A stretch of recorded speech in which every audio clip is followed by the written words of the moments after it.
I'm the vice president of the. I'm the King's vice president of the Dalhousie King's Platypus Society.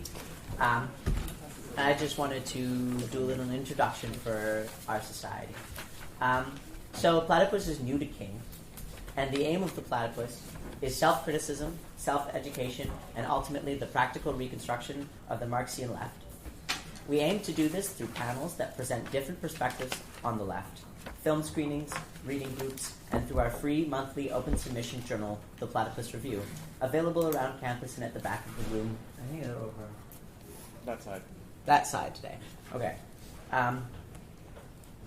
If you are interested in getting involved or finding out more about us, we hold a weekly coffee politics in the left at Cobra Coffee on Tuesdays. You know, it's an hour long, depending on how long you want to stay. You can stay however long you want. For a kind of free-form discussion about whatever is striking your mind that day. It's pretty loose. You can take it wherever you want. And also for short week reading groups that meet next Thursday at 5 p.m. at the Dalhousie University Club pub. Everyone's welcome. Tonight's panel, The Future of the Status Quo, the Nova Scotia Left After the Election, is our last panel this semester. Our next panel will be on January 30th, Freedom and the Anthropocene, Capital, History, and Ecology. To stay on top of our events, please add your name to our sign-up sheet or join us at Facebook Platypus Halifax. And here's our moderator, Adoni Melanthopoulos. Nice. And he's going to introduce the candidates. Thank you very much. Thanks very much. And just one additional thing, just to thank the Loaded Ladle at Dalhousie. It's provided some snacks over there, and there's also a jug of water if you get thirsty. So just to begin, I'll introduce, my name is Adoni, and I'm an ID PhD student over at Dalhousie. To introduce our panelists tonight, just to jump into it, first we have Howard Epstein. Everybody knows Howard, and he is just retired from provincial politics.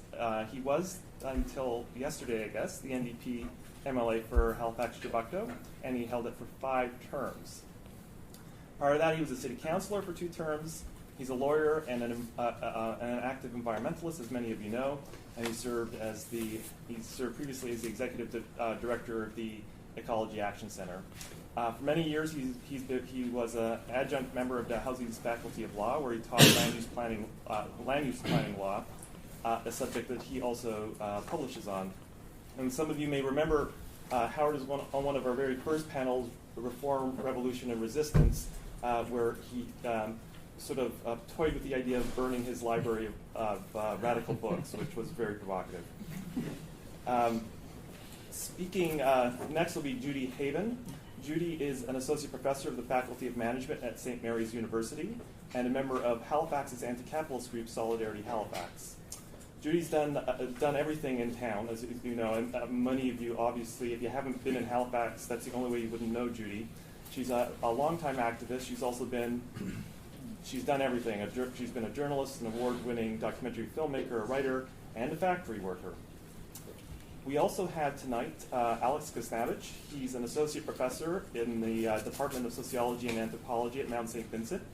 He's also the co-director of the Radical Imagination Project, and you may have noticed they had a number of events last week. Alex's research focused on radical social movements, the radical imagination, social change, and alternative building. He's the author of Zapatismo, Beyond Borders, New Imaginations of Political Possibility, and Zapatistas, Rebellion from the Grassroots to the Global. Co-editor with Jeffrey Juris of Insurgent Encounters, Transnational Activism, Ethnography, and the Political, and co-author with Max Haiven of a forthcoming book about radical imagination, which we're all eagerly looking forward to. So the format for tonight is each of the panelists are going to start with some opening remarks, just in general on the topic of what the left after the election. We'll speak for about 12 to 15 minutes. I'll sort of let the panelists know about 14 minutes when they're coming to the last minute. Then the panelists will have the opportunity, they may not choose to, sometimes this gets foregone, but they have the opportunity for 2 to 3 minutes to respond to one another. And then we'll open the floor for Q&A. And this doesn't necessarily questions. I know a lot of people have been thinking about last night and sort of the whole span of time, so comments are also welcome, but if you can keep them relatively brief, that would be great.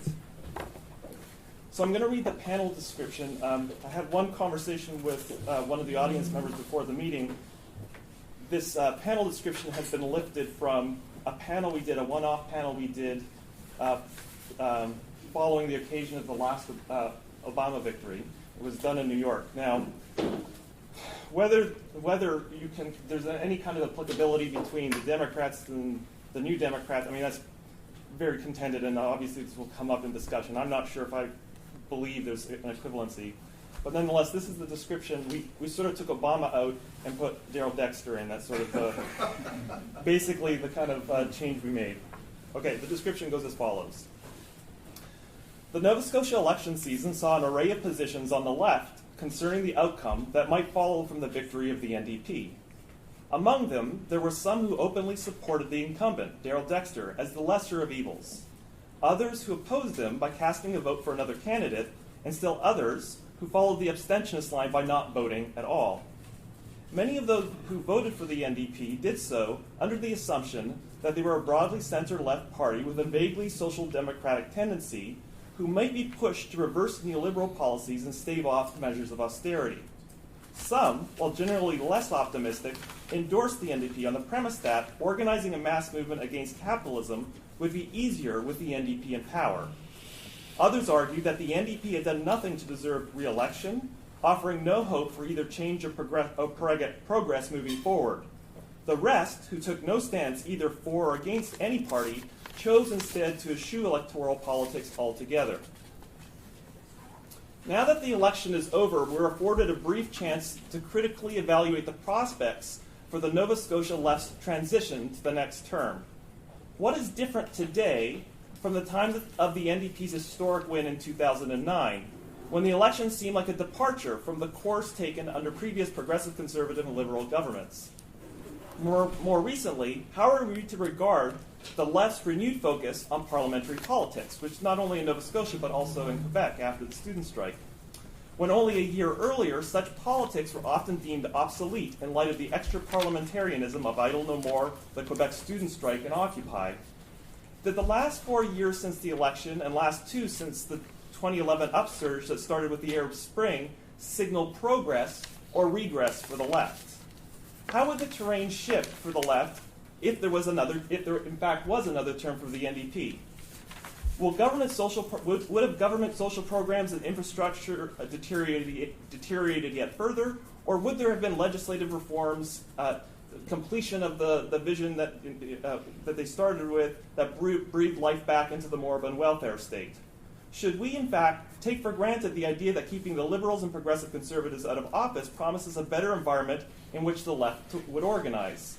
What does the future hold for a left caught in the stale air of the status quo? And to kick tonight's panelists off, Howard. Well, thanks, Adoni. I'm amazed that anyone's here at all tonight. I have to say, after last night, the general tone is one of sort of utter depression, and I suppose that some of you are perhaps here in the hopes that there might be some gleam of hope to be found, or perhaps for some kind of therapeutic reason. I have to confess myself that in my own personal approach to therapy, I've been trying to write my memoirs, my political memoirs from the last 15 years. I started in May because I knew at that point that I wasn't going to be running again. And in fact, I'm sitting here with 130,000 words and still going of what has actually been going on inside the party in the last 15 years, close up. I'm not sure what I'm going to do with this. I mean, it's personally therapeutic for me, whether I'll actually, although also depressing as it goes on. But Maybe I'll publish it, maybe I won't. We'll see.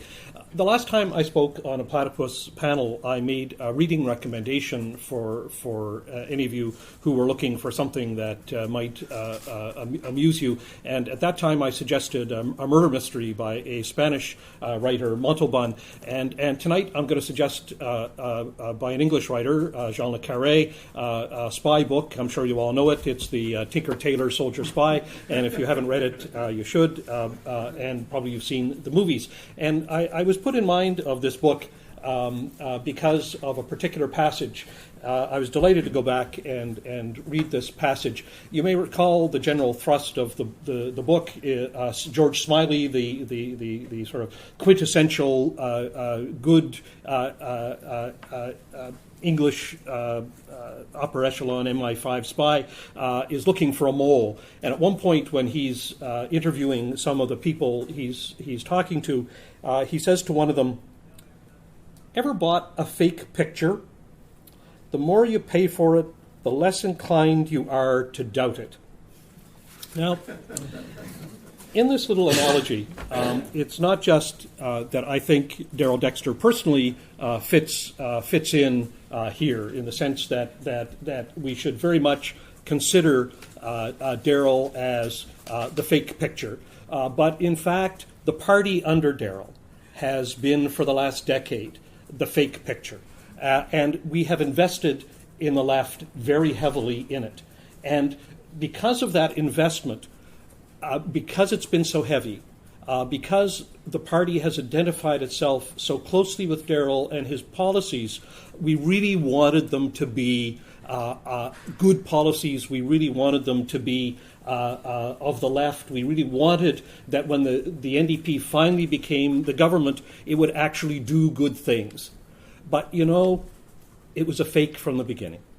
And I just want to kind of illustrate this for you by something that was said last night by Darrell in what was generally a kind of fairly good speech, concession speech. You remember he said that we should nonetheless be proud of some of the things that we had accomplished. And he listed some of them.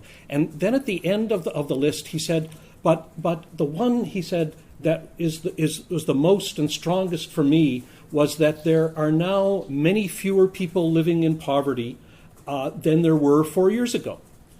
Now, here's the thing. It actually happens to be true. But you know what? Our party hasn't run on that. It wasn't something we ran on in 2009.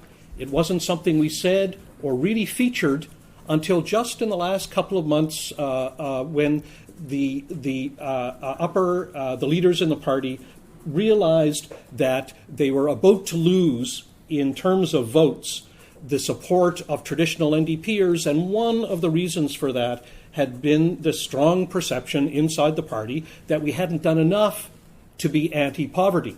Now, here's one of the main things that we did that was anti-poverty, because there is a little list, and it includes things like upping the minimum wage, and it includes the affordable living tax credit. Well, the affordable living tax credit was intended to offset the negative impact, the regressive tax impact of hiking the HST 2%. So I'm not going to tell you that story again, everyone knows, but one of the grumblings that came from caucus to the Minister of Finance when this was being discussed was that this was going to hit the poor disproportionately because low-income people are going to be spending most of their income buying stuff and therefore paying a lot more in terms of percentage of their income, and the HST, it's going to offset it.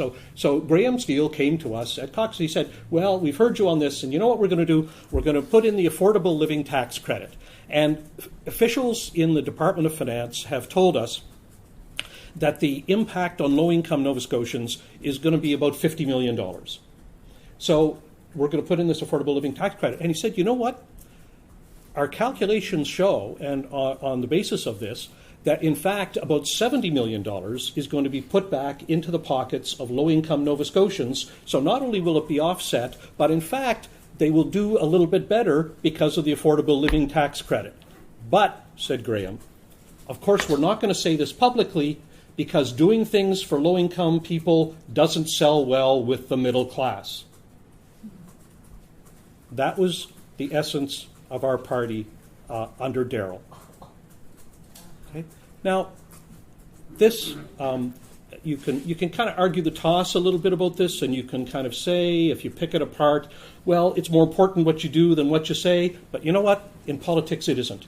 In politics, it is important what you do, but it's also important what you say, because part of the enterprise is to try to change attitudes, and it's one of the things that our party should have been doing in power, is to try to bring people along. We should have been doing it more when we were in opposition, although even when we were in opposition, a fair bit of that did happen. But really, the nature of the missed opportunity was in not taking, not just in failing to take progressive positions on things, but in failing to articulate them, and in failing to bring that kind of vision to voters, so that, in fact, they would come along with the party, that they would feel that, yes, moving in the direction of traditional NDP values is, in fact, a very good idea, and be able, as a result of what they hear from their leadership, to understand exactly why that was. Now, I can depress you more by kind of going through virtually any topic that we've addressed over the years, and that became kind of issues in the election in a way. But and let me just start with the one that people talk about a lot, which is healthcare. And Judy, saving your presence, I've read what the CCP, and Christine as well, I've read what the CCPA had to say in the kind of pre-election analysis document, the Working Together for Fairness and Election primer that came out this summer. And really, you know what? You guys were way too nice to the NDP in that document, including, I have to say, in the health section.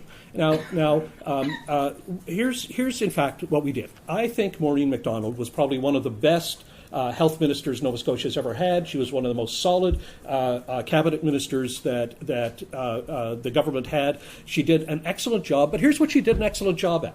She did an excellent job at things like reducing wait times for access to specialists and for certain kinds of surgery. She did an excellent job in coming to grips with issues around the mental health care part of the system.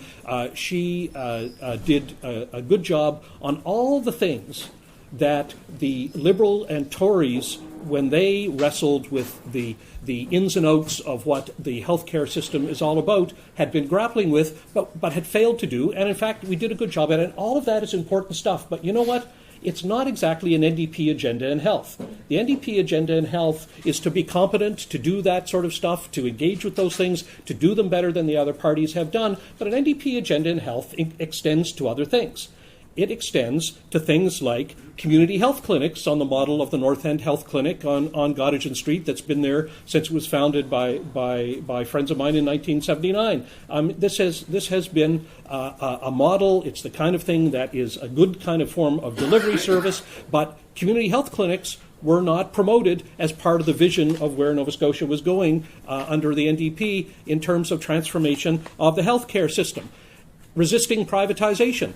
That wasn't part of the articulated vision. Instead, the Scotia Surgery Clinic had it, which is a private entity, had its contract extended under the NDP, and in fact, under the guise of a co-op, we've allowed a system of what really amounts to kind of extra billing to build up, in the sense that there is a co-op that has been created under the Co-op Council of Nova Scotia, where people can buy their memberships and essentially have more access to doctors than they otherwise would have, and by paying this fee to belong to the co-op. Phooey.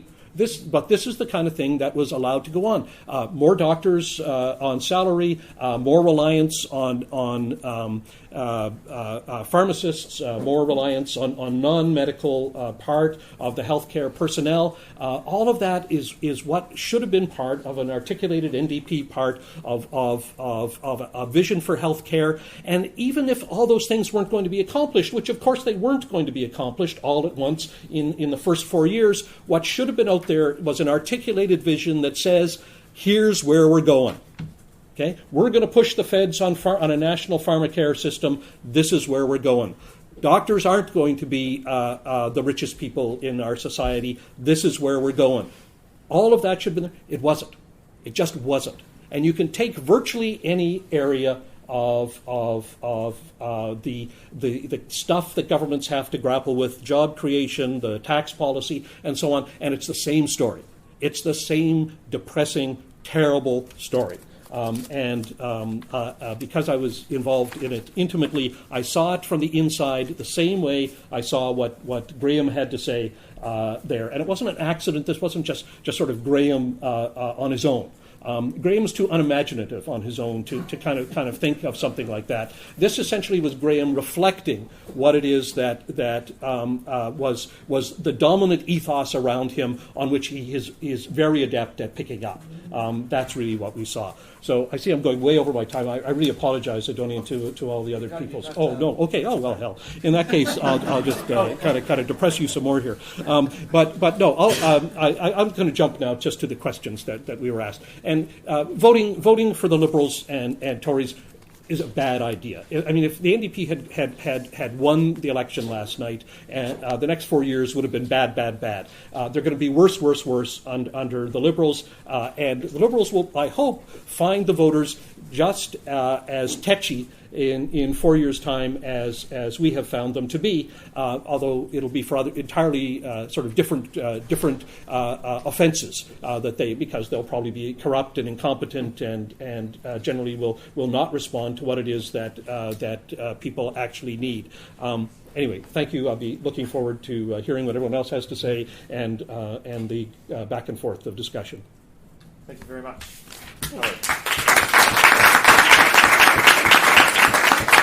I know some people have come into the room. There's a sign-up sheet circulating. If you can keep it moving, that'd be great. Judy? Yeah.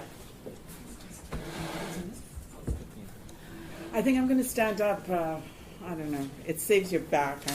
They have these things now that you're supposed to be ergonomically correct. So I'm trying to stand more and sit less. So here I am standing up. Thank you for inviting me. This is a rare pleasure that I get to speak to people who are kind of left-wing activists or want to be left-wing activists instead of to a business school crew, which is usually most of the people I speak to. I also want to just say, as a form of a plug, I'm the chair of the Canadian Centre for Policy Alternatives here in Nova Scotia, and we're having a big shindig next Thursday night, which includes a play and an Italian dinner. So more of that later. I'm going to give maybe just a different kind of a presentation tonight because I decided to weave in some of my experience living under the NDP in Saskatchewan, as I did for about a dozen years, up until the year 2000, in fact. So rather than looking at Nova Scotia, as the other presenters will do, I'm going to look at Saskatchewan and the NDP. So I've been cruising through different blogs and articles about what happened to the NDP in that province, and some things stand out. Item: the NDP lost the last two elections in the province by bigger and bigger numbers. They narrowly won in the two before that. So in 2011, the last provincial election, the NDP took 32% of the vote, but went from 20 to only 9 seats. There's 60 seats in the legislature. And the Saskatchewan Party, which is to the right of the progressive Conservatives, won 49 or 64% of the vote. 49 seats. The Liberals took 2 seats. Some argued that the Saskatchewan NDP had finally got a great message, but the wrong messenger. I'll say.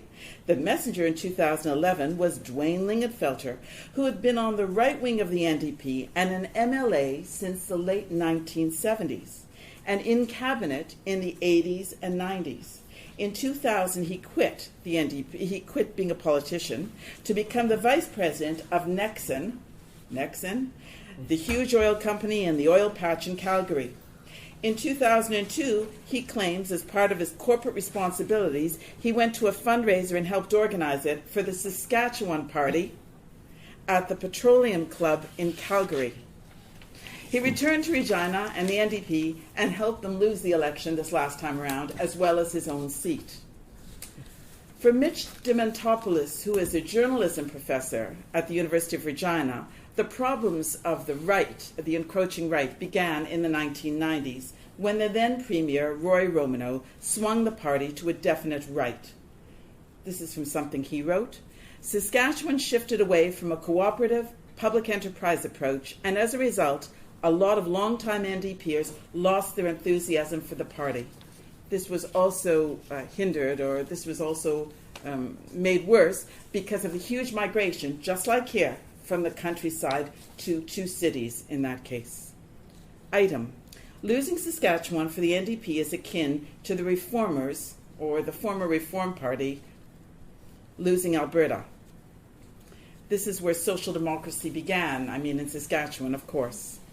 Right-wing pundits say that the main problem was that the NDP was placating big business, and that was the problem. Maybe that's right. Chris Hedges, who's a brilliant writer and essayist, considered the 2011 Occupy movement, and he made this statement: tinkering with the corporate state will not work. We will either be plunged into the neo-feudalism and environmental catastrophe, or we will wrest power from corporate hands. Well, I think we're pretty far from wresting power, but it's really true to say that tinkering with the corporate state, social democracy, doesn't work very well. But what did our Nova Scotia NDP do about the Occupy movement, actually? What did they do?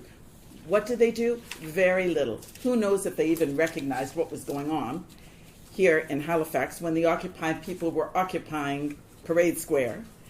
They acted as though Occupy never happened, and they acted recently as though Idle No More wasn't happening either, actually. The NDP is unwilling or unable to connect the dots. People want serious change. Many NDP members and other progressives here and across the country are telling the NDP every day that the power elite has no meaning for them. This is because the elite wants none of the social movements, labor politics, and poverty eradication. This is what the elite doesn't want, and we want. Social justice is not on the elite's agenda either, nor does it seem to be on the NDP's agenda either in Saskatchewan, as it was before, or now here in Nova Scotia.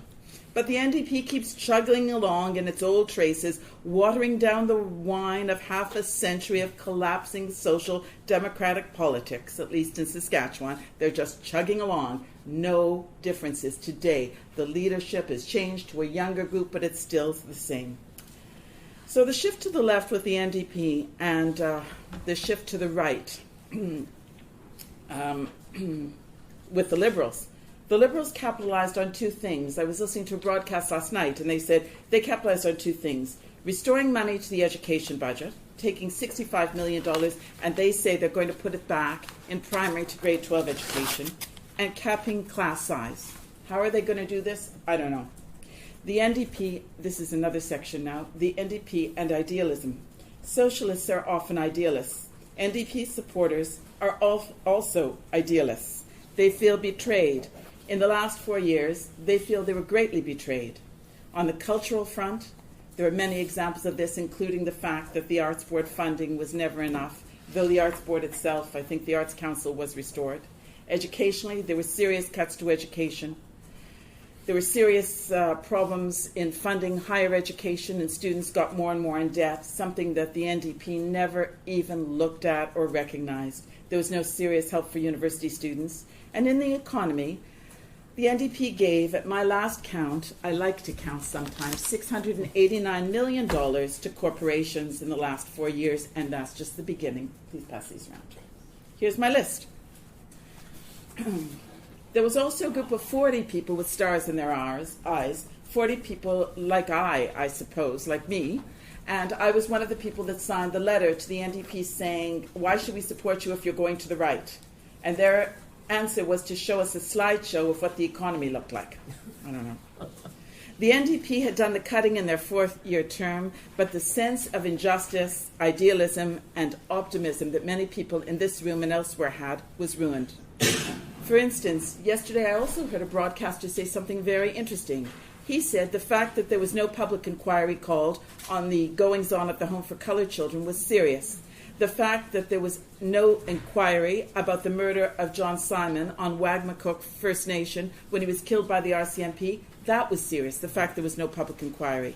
And of course, I have to emphasize, giving $700 million to corporations wasn't such a good idea either.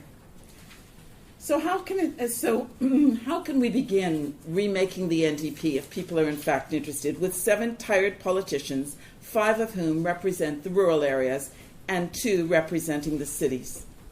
The problem is that the nucleus for change and new patterns, whether it's immigration and helping immigrants or building new academic and intellectual capital in the universities, starts here in Halifax, not in the countryside, not in the rural areas. These rural areas are balkanized too, and the members of the legislature and the NDP represent them from one end of the province to the other. Will the NDP now listen to the left? They didn't do that in Saskatchewan. It was business, and I mean it, as usual. Now the Saskatchewan NDP leader is someone, frankly, with no profile at all. I don't think anyone in this room knows his name, do they? His name, I didn't know till I looked it up, is Cam Broughton. He's a 34-year-old policy wonk. By that, it means he has a master's degree in political science, and he's a good old young boy. And just to reiterate what that means, I just want to read you something from Tim Bousquet's excellent column, The Politics of Bullshit, last week. The next Premier of Nova Scotia will be a white man. He'll take a centrist approach to all issues, developed after extensive consultation with focus groups and party pollsters. It goes on for worse and worse. And that's exactly what they're facing with the NDP, if it is indeed that Mr. Broughton is any sort of serious challenger to Brad Wall, which I doubt. Frankly, in the NDP mindset, there's no room for the left. I'm proud to be a member of Solidarity Halifax, which issued a statement before the election. In part, it said, while we can't vote our way to socialism, elections do matter. However, the 99% have to take power and take control for any meaningful and long-term change to happen. This statement does not excuse the inexcusable, the Dexter government's push for austerity. But the marginalized and the poor, and many in the 99%, need whatever help they can get. So the tiny steps the Nova Scotia NDP took, as Howard was outlining, some of them, were useful. But the profound sense of loss that I have, and I think many others here tonight have, is based on a vision that has melted before our eyes. And with that, I sit down. Thank you.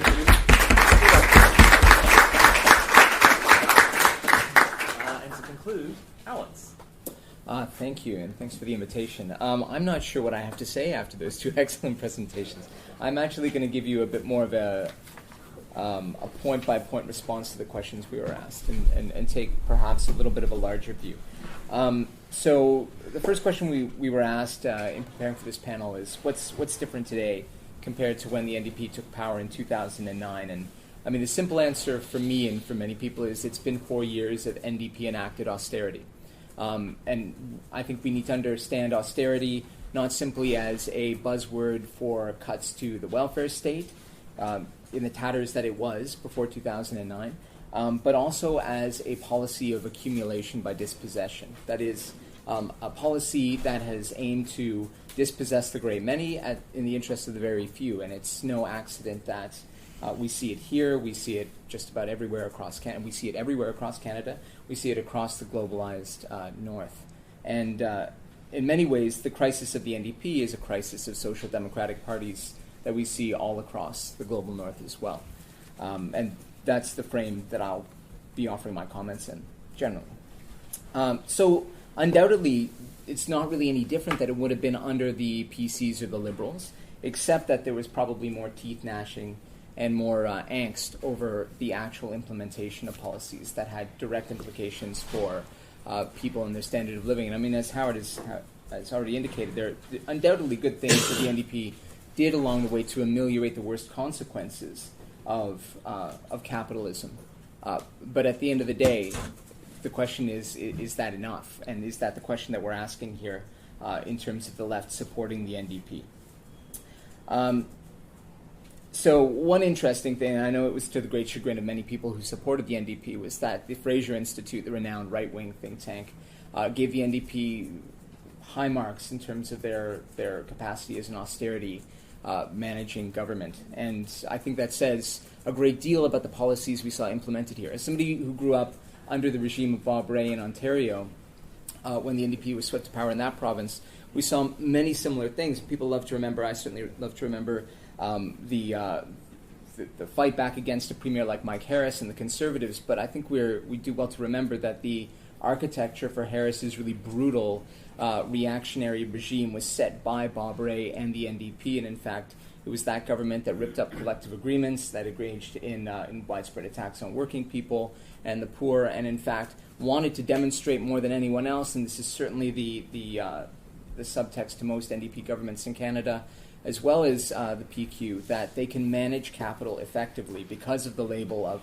social democracy that they come in with. So often those attacks seem even more animated, or perhaps because we assume that they won't come from those sectors, they seem so much more like a betrayal. So, I mean, I think to be fair, what we have as a result of last night is what we would have had 4 years ago too, had different parties been elected.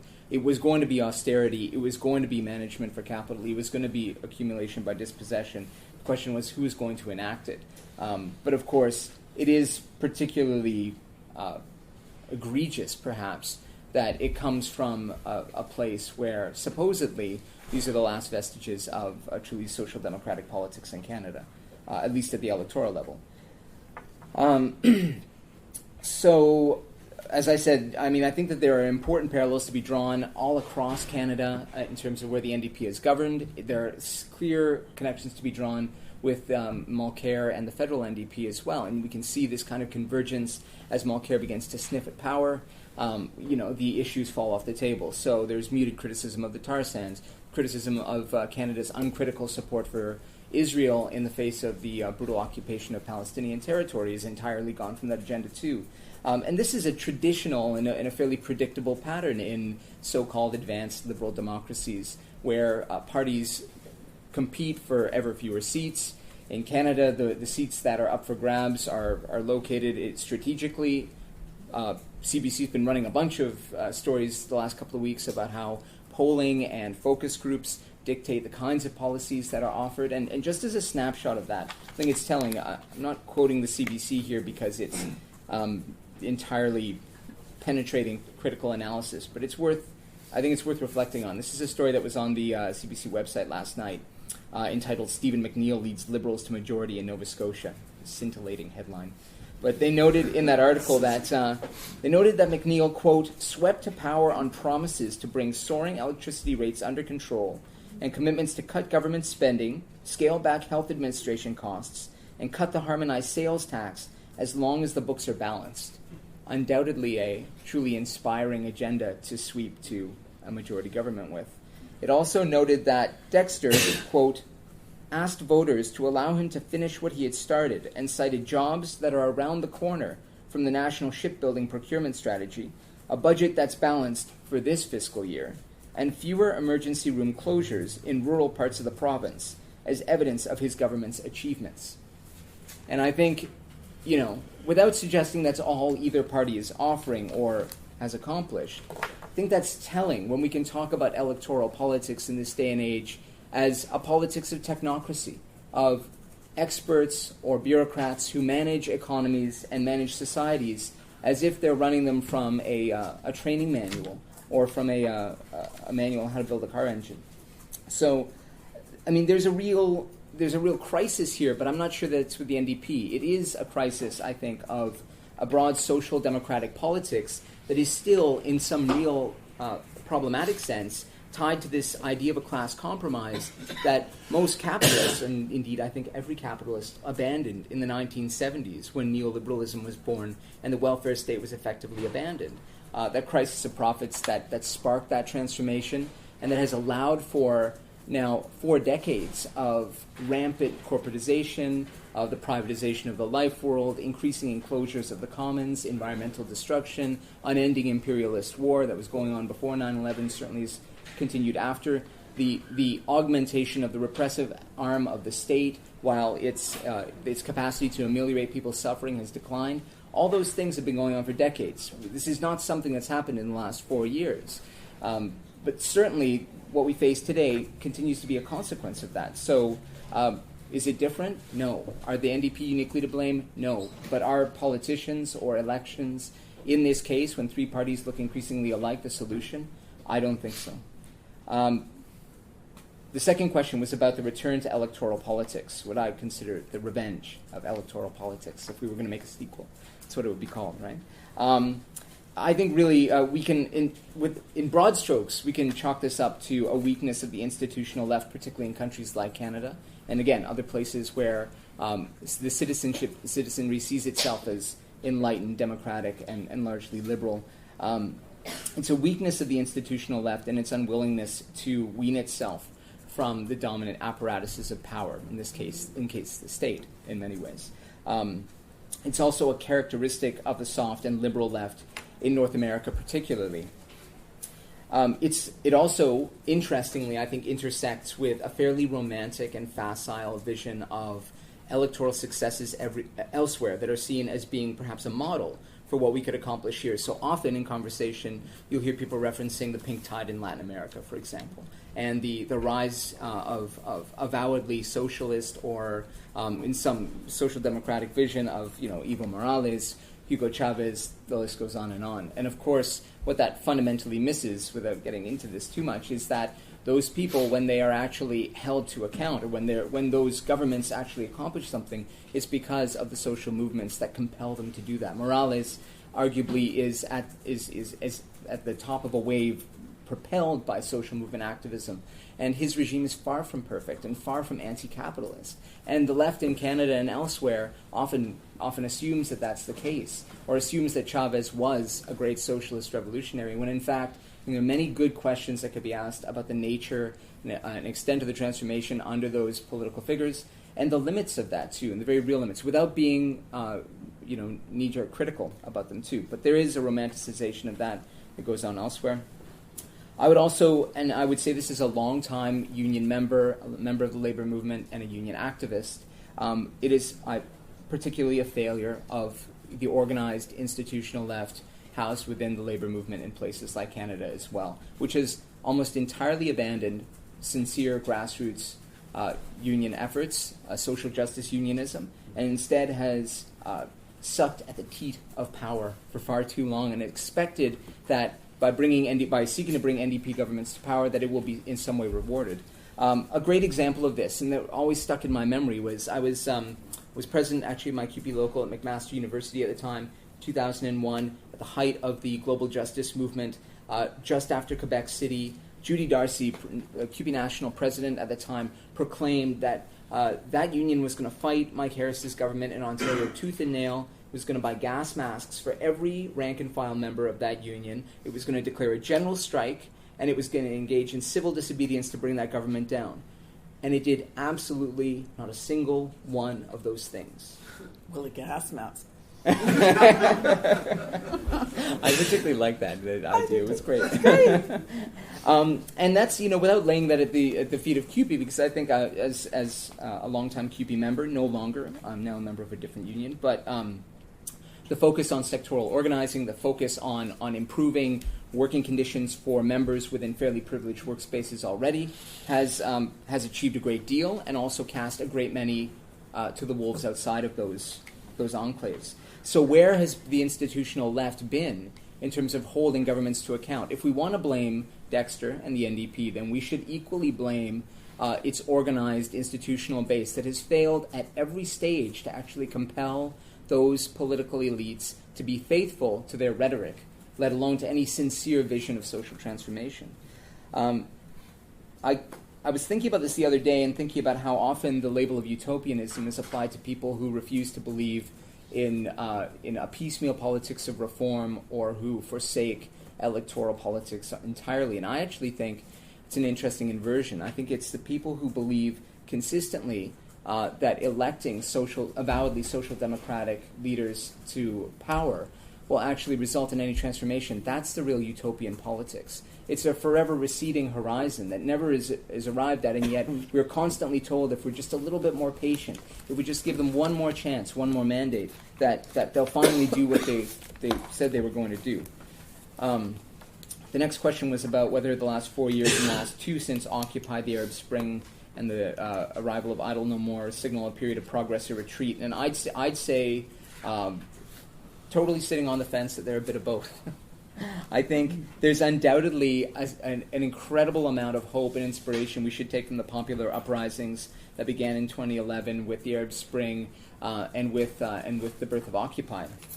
There's no question that the recuperation of those radical energies by political elites and by an electoral politics has signaled to some extent their capturing and their decline. I don't think by activists who are involved in it. I think actually there's a great deal going on outside of those spectacular manifestations that is still tremendously exciting. We had speakers in town last week talking about initiatives like Strike Debt, which are really fascinating and interesting and are bringing people together. The response to Sandy, Occupy Sandy in New York City, popular responses to home foreclosures, repossessions, a renewed interest, and outside of the usual the usual suspects, even in places like Halifax, that were born by people involved in those movements, is tremendously exciting, and I think particularly important in a settler state like Canada. An increased interest amongst activists in building lines of solidarity across Indigenous settler divides. Those are all important things, and we need to learn those lessons, and we need to be engaged in that. But tellingly, as Judy pointed out as well, there's been no real discussion of any of those things coming from any political leader except to give it lip service. And so I'm again reminded of something. The Zapatistas in 2005 announced in Mexico that they weren't going to support the candidacy of this avowedly left-wing candidate, and it was to the great consternation of many popular movements in Mexico. And Zapatistas took a lot of flack for that, and they tried to implement what they called the Other Campaign at the same time, which was a parallel campaign that aimed to bring together popular movements all in resistance against capitalism, against militarism, against the variety of oppressions faced by Mexican people, and then to network with struggles outside of Mexico. And the Other Campaign was not a success, actually, despite the efforts put into it by the Zapatistas. The interesting thing that people took from that was that it was that Marcos and other Zapatista leaders made a tactical failure in retreating from the election. Ultimately, the right-wing candidate won very narrowly. López Obrador, the left-wing candidate, lost, and so that was placed at the feet of the Zapatistas. I would suggest that 8 years later now, the Zapatistas continue to exercise control over a significant portion of Mexican rebel territory. They administer health clinics. They administer their own schools. They continue to build an alternative economy that's not rooted in the logic of capitalism. They continue to build links with other movements. And just last year, a silent march of 50,000 Zapatistas wound its way through the streets and towns and cities of Chiapas in the far southeast, attesting to their continued presence. I would suggest that that's real success in movement building and alternative building, to hold territory, to demonstrate an alternative way of living, despite the fact that they didn't contribute to electoral change at the state level in Mexico. So I think there are serious lessons that we can learn here, and I realize, sorry, Anthony, am I entirely out of time? Or just one more second? Yes, of course. Sorry, what a surprise. I see a couple of my students in the room. I know everybody's shocked that I'm going too long. So I would suggest for movements like that, we can learn some significant lessons without, again, romanticizing them, but understanding where the left's political roots and strength lies. Very quickly, the last two questions I think I have very straightforward answers to.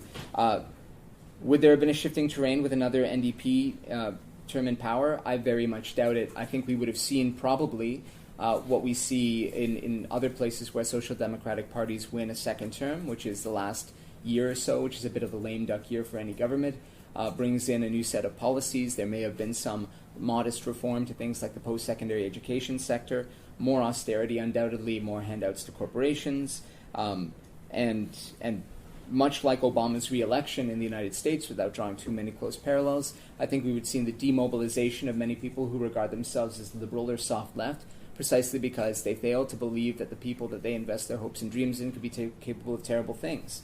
And as somebody like Jeremy Scahill has really robustly uncovered in his book Dirty Wars, the targeted assassination program that includes U.S. citizens overseas now could never have been done under a Republican president, arguably because the fight back would have been too strong. But Obama has his kill list, and the Democrats and their supporters are notoriously silent. Will there be further erosion? Almost certainly, and we'll see this across the global north, under right-wing governments, under social democratic governments. because there is no real commitment to understanding capitalism as a system of exploitation and the way that it works. There is simply no attempt to address it. There are attempts to address the trappings or its leavings, like poverty, like social inequality, like a widening wage gap. But those things are just symptoms of a larger issue. So next, perhaps we should turn our attention to Mulcair and the federal NDP and see whether this election offers lessons for him, or whether, in fact, Trudeau is now so far out in front that we see a similar red tide sweep the country in the next federal election. I don't think we should bemoan this. I don't think we should feel depressed. I think this should be a reminder, and a useful one, for the way that we can't pin our hopes to political saviors. We need to be our own saviors. Thanks very much, Alex. As you collect your thoughts, just I'll give you an opportunity, starting with Howard. Howard, do you need a little more water? No, I'm fine, thanks. Can we open some more windows? Yep. Yes, please. Anybody who's close to the window, crank her up there. Did you say no? I'm good. Thank you. I'm fine. Well, it doesn't sound like there's a lot of debate that's all that pointed amongst the members on the panel. So maybe I can just take this moment to not just say how much I agree with my fellow panelists, but to continue illustrating the strength of some of the points that I and everyone here made. I'm keen to tell you inside stories, and maybe if we get there I will, but let me just read you something from the public record, because it's just so obvious and accessible to everybody. I went back and I looked at every bill that members of the NDP had introduced when we were the opposition. So from 1998 to 2009. I looked at every bill, and I picked out the ones that had inherent interest, but that had somehow kind of dropped off the agenda when we became the government. So let me just give you a couple of illustrations of this, because it reinforces the point, and it's good to actually have the stuff when you think about this. So Bill 4, Fall 2003, as introduced by Darrell Dexter, would have created a commission to outline options for legislation to create a publicly owned automobile insurance corporation. Disappeared. I mean, it disappeared, after the 2003 election. 4 weeks of vacation. Bill 53 in spring of 2001, as introduced by Darrell Dexter, would have amended the Labour Standards Code to provide for increases in the minimum amount of paid vacation from the current 2 weeks to 3 or 4 weeks, depending on length of employment. It would have granted eligibility for benefits for some part-time employees comparable to full-time employees. Off the agenda. Audit of grants and loans.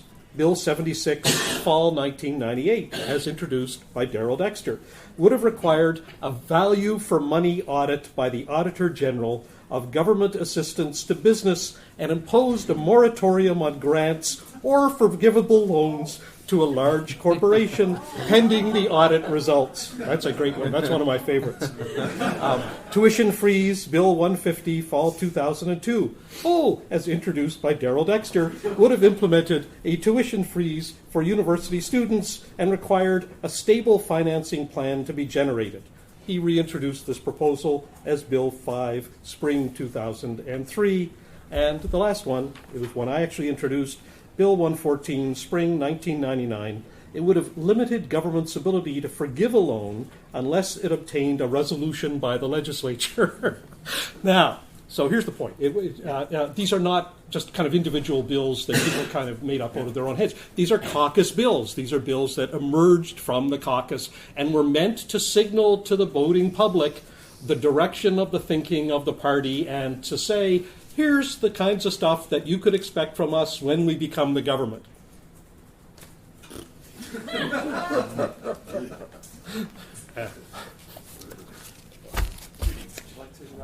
I just read a little factoid today that said that in 1944, when the NDP took power in Saskatchewan, they made it the law that everybody had to have 2 weeks vacation and that no one would be able to work more than 44 hours a week. Both things are a problem here in Nova Scotia today. overtime doesn't start until I think it's 48 hours, and vacation is 2 weeks. Just a little factoid about how things haven't changed too much around here. Alex, did you want to respond to anything anybody else said? I feel like I spent my extra time on Okay. I'll open the floor now to questions. I'll take them in groups of 3 because we have a lot of people in here. Larry. One contextual thing is very important to understand, and that is in the last 30 years, 32 actually, since I started counting in 1981, noticeably the average real weekly earnings of Nova Scotians have dropped, which means that most Nova Scotians are earning less now than they did in 1981. And so it's not difficult to understand why Nova Scotians are a bit tetchy, as Howard says. They're angry, and the NDP promised some things they didn't deliver, so throw the bums out. Next time, the next will be thrown out. And not only have average weekly earnings gone, real weekly earnings gone down, but we also have to remember what makes people's lives worth living and raises the standard of living is not just what you get from employment, but the social wage you get in terms of services from government, access to education, parks, swimming pools, child care, all those things. And that's dropped as well. So we're even poorer than it looks on paper. And in the torture chamber that neoliberalism is, I think if we compare the roles of the 3 parties, I'm not just saying in Nova Scotia, but the Liberals would be like the doctor who checks every so often to make sure the patient is still alive. The Conservatives kind of trying to push aside the torturers so they can get at the victim. And the NDP sits alongside and says, "Ooh, that must hurt. Oh, does that hurt? How are you feeling now?" Thank you, Larry. The gentleman at the back next. In the spirit of the article that Tim wrote, Politics is Bullshit, and also somewhat picking up on your comments, that to some extent it doesn't matter what party. I wonder whether, to what extent, what we're seeing means that the NDP's loss might be the gain of non-party activism, at least for the next few years. And that, I don't mean that the NDP can have any role in this, evidently can't, but whether or not the effect will be for Nova Scotians, particularly given, as Judy mentioned, disenfranchised as a city vote, whether we're going to in fact see an increase in non-party, a lack of party interest, a lack of interest in party politics, whether on the left or right wing folks. And secondly, whether that in fact can end up becoming a kind of new kind of groundswell that might lead to a very different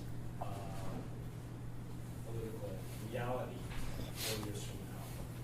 Again, particularly given the constellation demographically, so extraordinarily concentrated in a relatively well-educated urban center, and yet we're still suffering under the politics of bullshit. I mean, this surely has got to crack at some point if you get enough people pissed off and doing things, not in a game that they find terribly stale and repetitive and mendacious, but actually start to engage their energies elsewhere outside of that as well. Thank you very much. And there's one more question over here. Yeah.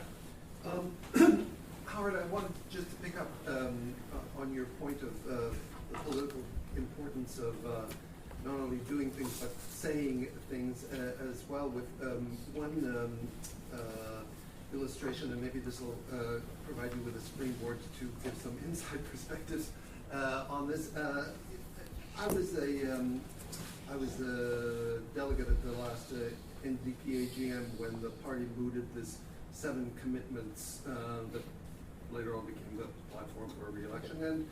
And afterwards, I wrote to a number of highly placed people within the party and the reelection, team and so forth, pointing out that these were, contained some wholesome but not necessarily terribly inspiring or exciting things, and pointing out that there were a couple of areas in which, I had some, knowledge that I think could be, should be, in fact, featured. One was the environmental accomplishments of the NDP, like, conflict program in renewable energy and buyback the Mersey and boosting EXPA, and there were a number of useful, worthwhile things that the NDP had done.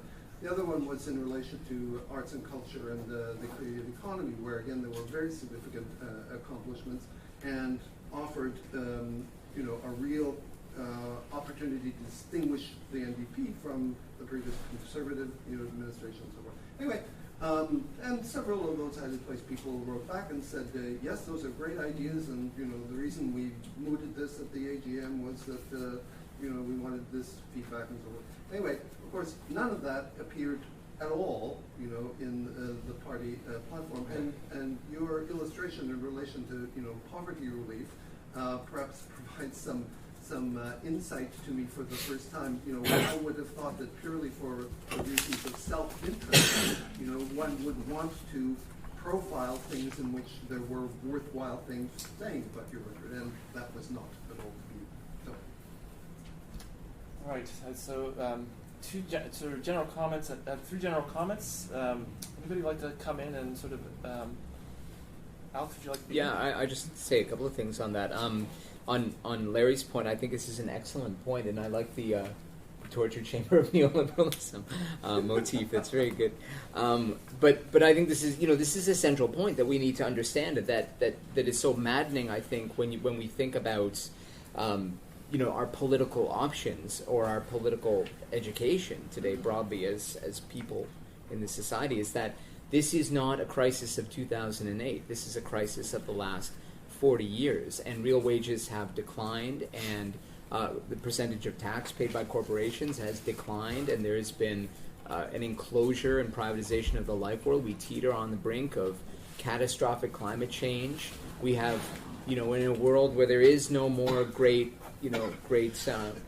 enemy to be fought, and yet we are awash in imperial wars. And again, I think one of the things that was so frustrating to many of the activists that I know was that, even when, in the case of the NDP here, where there was job creation, we're talking about the building of warships in an Irving-owned shipyard. And that this is what we're supposed to celebrate. And we were, one horse in a two-horse race, and Dexter wanted to take credit for that. It's this kind of politics that we have to just kind of shake our heads at. There is an obvious structure here. There's a history that can be told and should be known, and that requires us to be really clear-eyed about what the options are. So in a way, it's not even about blaming the NDP. It's about blaming the imagination of social democracy as if it was ever enough to confront these real challenges, and not being bold enough to abandon a dream that has abandoned us. I think on the only other point that I want to make is about the abandonment of party politics, which I think is a really interesting question. And I would say absolutely, but only if people are willing to organize and get in touch with people. I've been having endless debates with friends over in the lead up to the election over whether to vote or not. And I'll admit that I didn't bother to go to the polls for the first time in quite a long time. I saw absolutely no reason to spend a minute of my time yesterday doing that. I don't regret it one bit. And I think but it's true that a moralism around abandoning electoral politics is useless.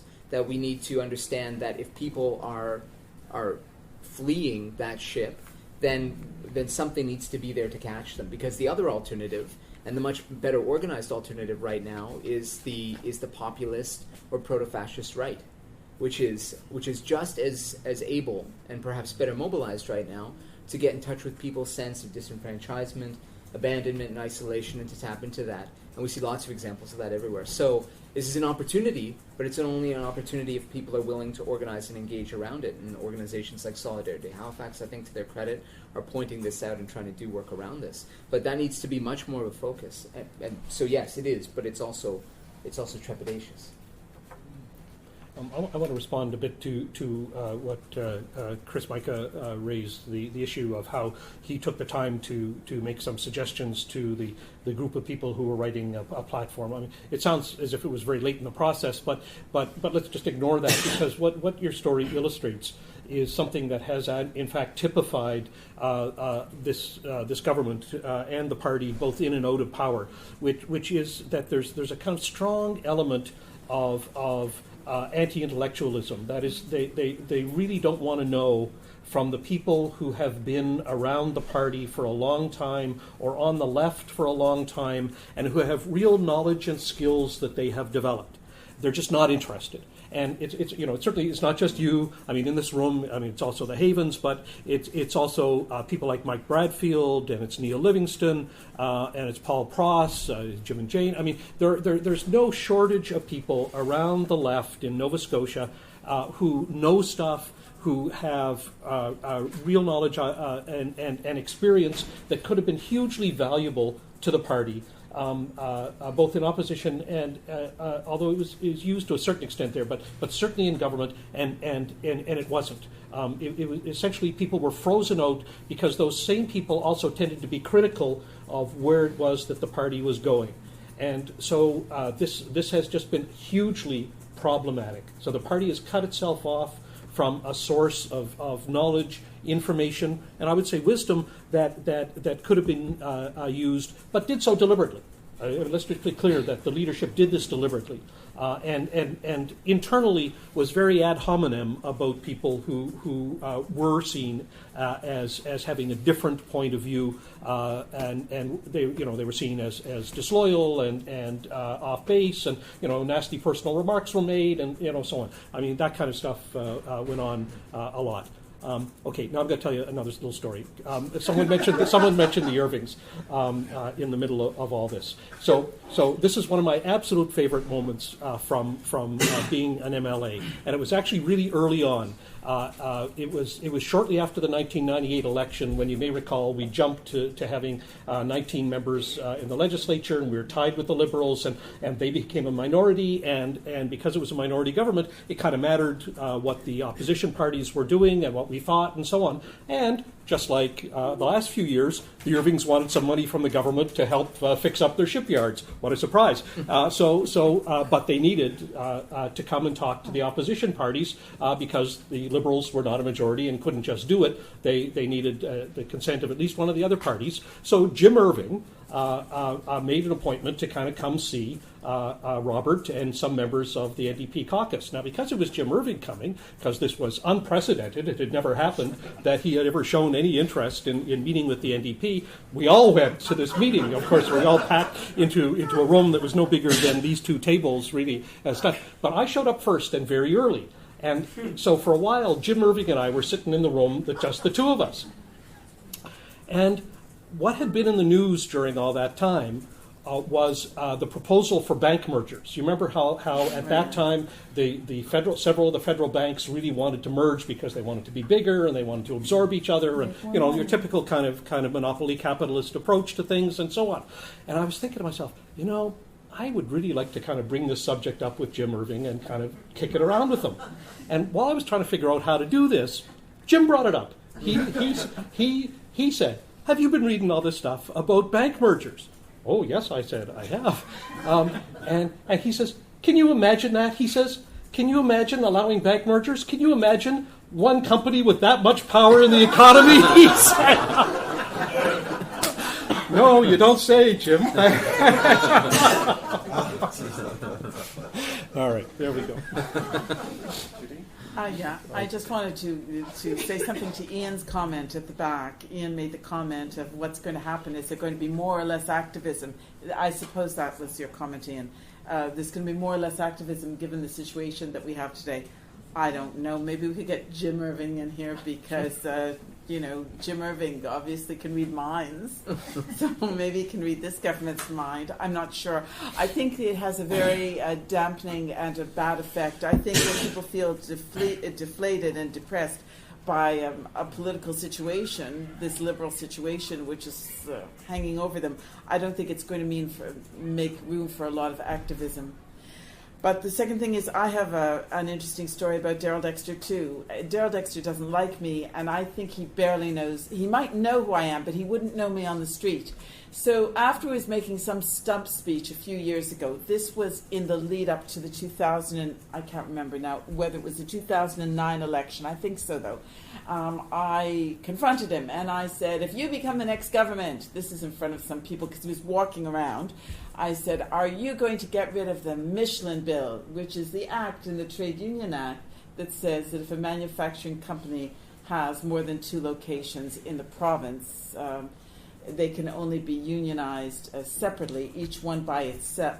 They have to be unionized together as a unit. Interdependent manufacturing. Manufacturing, which was written specifically to ensure that Michelin came here, and it has 3 plants. And he turned to me and he said, we will never change the Michelin Bill. He says, no one cares about legislation that was 30 years old. Yeah. We don't care about that. We're just going to move on. And we can see how little they've done in the area of labor legislation. And I have to say that the minimum wage increase that we've seen in the last few years has been because there was a minimum wage board. And things started moving ahead with minimum wage many years ago. I'd say something like 10 or 8 years ago in the province when the NDP wasn't in power. The minimum wage board set a certain number of standards and benchmarks over every 6 months for a certain number of years. It's come to an end now. I'll add 2 questions. Just before we, I just want to throw a question in and an observation, and picking up on some of the comments that have been going on that have passed. There is this kind of issue of the very peculiarity of like Darrell Dexter and the government is one dimension of this talk. The other one that's come up is this like broader scale. And I do remember the last 5 years. I mean, it started with the Obama victory, and then there was the historic win of the NDP in Nova Scotia, and then the federal NDP break through and become official opposition. And there seems to be this kind of momentum that that happened in the last 5 years that is hard, looking back, it's kind of strange to see that all of these things came apart, and that many people on the left were swept up in the first Obama campaign, and swept up in, even though, admittedly, now we can look back and what did Darrell Dexter, promise?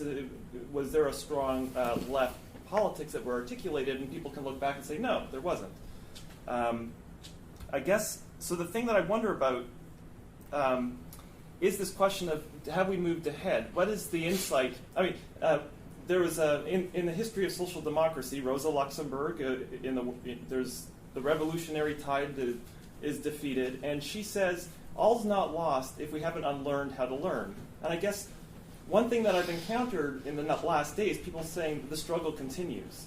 And what's unclear to me is if the same kind of motion, we have this tide of electoral victories, and then everything slides back, and even in the extra parliamentary left that we've sort of spoke about, there was like enormous growth of like Occupy and the Arab Spring, and all of these things, parliamentary or extra parliamentary, sort of like bob up and down like a little buoy. It's unclear to me to what extent we have any control over these things. And so I guess thinking about what could be done, or how will we not just simply do the same thing, like after the election we'll mobilize, leaflet, get active. What will we do differently? Like, what is the exact lesson to draw from either this 30-year span of social democracy or the last 5 years? What are we going to do differently? Or are we just going to go back and do the same darn thing and pick up? What have you learned? What is your lesson? That's sort of my question. But to you, the second question. Yeah, I mean, I think one thing we can learn from this election is Nova Scotians are much more to the left than the parties that they had on offer. And because what we heard is after the NDP did not support a private corporation to provide a ferry to Yarmouth, they proceeded to appeared to support every other private company that needed money in order to stay in Halifax or come to Halifax. And yet this was one of the, if one was to believe it, this was one of the biggest critiques of the NDP, is that they were too tight with business and were handing off taxpayers' money. Well, that's progress in my book if we've got the population of Nova Scotia skeptical and negative about handouts to government, because frankly that wasn't where the electorate was talking for the last 30, 40 years. And you had the Tories saying, we won't give any money to anybody, and the Liberals saying, we won't give any money to anybody. I don't know how they're going to solve Yarmouth without giving money to a private company. Secondly, Nova Scotians are uncanny at spotting a phony. And they saw, and they don't expect much in return for getting rid of a phony. And that's what they saw in Darrell. And I think from the very first day, and I think Howard nailed it, is that the government won in 2009, had no real agenda. It wasn't clear what was going to happen, except we're going to do everything that the Tories said they were going to do. And then the expense scandal came along. And so instead of having people having something to talk about what the NDP is, they focused on Darrell got a $2,100 camera, he got an expensive computer, and he got the taxpayer to pay for his legal fees. All of which he, instead of saving his life and saying, the rules allowed it, but I'm going to pay it all back. He said, I'm entitled to all of it, I'm going to keep it all, and almost across the province we heard, he's just a politician like all the rest. And it strikes me that it didn't matter from then on what the NDP did. That's what Darrell Dexter was in people's eyes. And then when he continues to cozy up with business, they just smell a rat. But they should have learned. We had 19 seats going into that election, and Robert Chisholm goes around in the middle of the hottest summer we've had for ages in a suit, looking like a businessman. They say he's an NDP, or what's he wearing a business suit? Something doesn't feel right. And I think what we need to learn from this is that the population is ready for a progressive position. Maybe not as progressive in this room would we like, but a very progressive on a number of areas, and that somehow we have to have a strategy to, if the NDP is going to be part of it, that they don't rationalize this election as being the fault of the left within the NDP who undermined us, or the media who attacked us every chance they got, or whatever, but saying we've got to start now on a learning process, us learning and communicating to the public that we're going to be a different NDP. And then the second point, none of that, of course, will work unless there's social movements driving that, so that any future NDP party can't get away with keeping all the deputies in place and not getting rid of the poison in the system because they didn't want to look like they were bringing NDPers into the government. I mean, that was crazy. I mean, okay, anyway, no, that's good. And I think there was one in the back. Then Bruce. Okay, we've got a lot here. So, yes.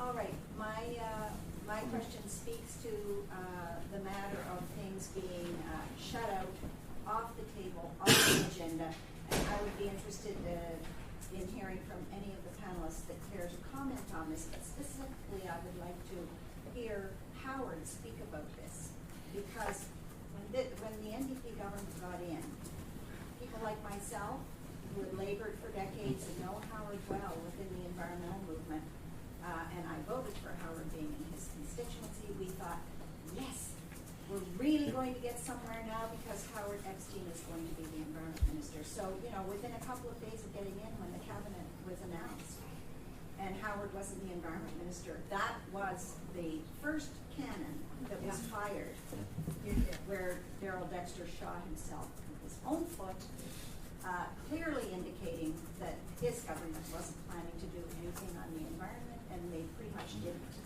I mean, one thing they're very glad to brag about was, the accomplishment and protection of public lands, but anyone who has worked in this area in this room, and I see the faces of a number, knows that that is a result of a compilation of work that's gone on with all the governments. And so it's great that some more work continued, but the NDP, that government cannot claim, to have been responsible for that whole body of work. So, I spoke to you a couple of days after that announcement was made, and you wouldn't have had to say anything. Just look at me, and I knew how badly that whole decision affected you. So it's not so much a personal comment, though. It's about it's what it meant to you in the significance of the shutout of the environment. And so the defeat of the NDP that shutting out of the environment, even though environment appeared to be off the agenda and was not being talked about, and that's a trend nationally and in other jurisdictions. But the flip side of all the money that has gone to the corporate world that Nova Scotians clearly are not impressed with, the flip side of that is they want more environmental protection and so on. There's no way for them to talk about that because it's carefully being left out, and it's being left out again, although it's my intention to make sure that it gets back on the agenda fairly quickly. But anyway, that's what I'd like to see addressed. I'm going to take some quick responses there. I mean, there's a question of whether the appetite for a left government was there. It was just a baffling of the government. If better decisions were made, we could have had a left politics. How do you guys respond to that? All right. Well, since Sheila directed her point to me, maybe I'll just talk briefly about this. She's quite correct that the fact that I wasn't appointed to cabinet had some significance, and I'm glad you put it the way you did, which is that it isn't just a personal issue for me. It's not a personal issue for me. Never was. It was a question of what it represented, which is that essentially this was Darrell sending a message to any progressives in the party that they were not going to have any sway in his government, and make no mistake about it. That was sort of the clear message that was being sent, and he followed through. I mean, that's basically what did happen.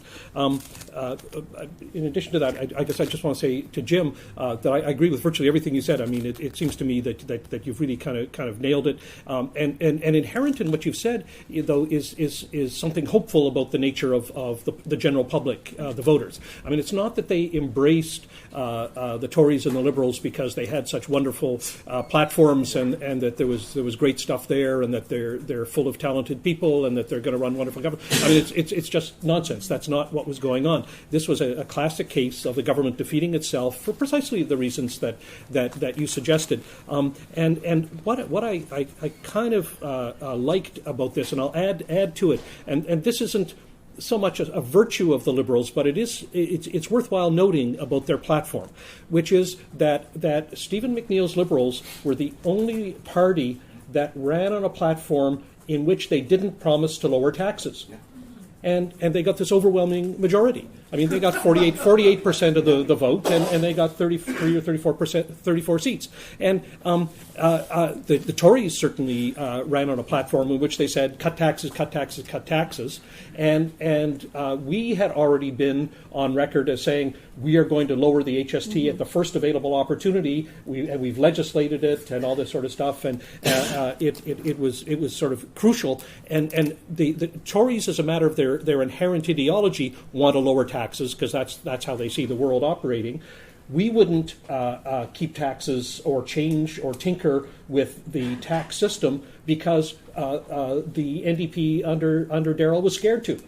They're scared because they thought it would send a message that we were NDPers, that we were progressives, that we were of the left, that we were prepared to kind of tax wisely and spend wisely. No, they were scared to send that message. But lo and behold, the Liberals were able to include this. I mean, now they were already in a strong position, but I mean, there's a lesson there for us, which is that the issue of tax can in fact form part of the debate in the legislature and during an election, and it doesn't have to be a craven position in which the NDP says, oh my God, we know that we have no credibility on fiscal matters or the economy, and therefore we're going to adopt every possible right-wing position that we can possibly think of in order to kind of look like everyone else and sneak in.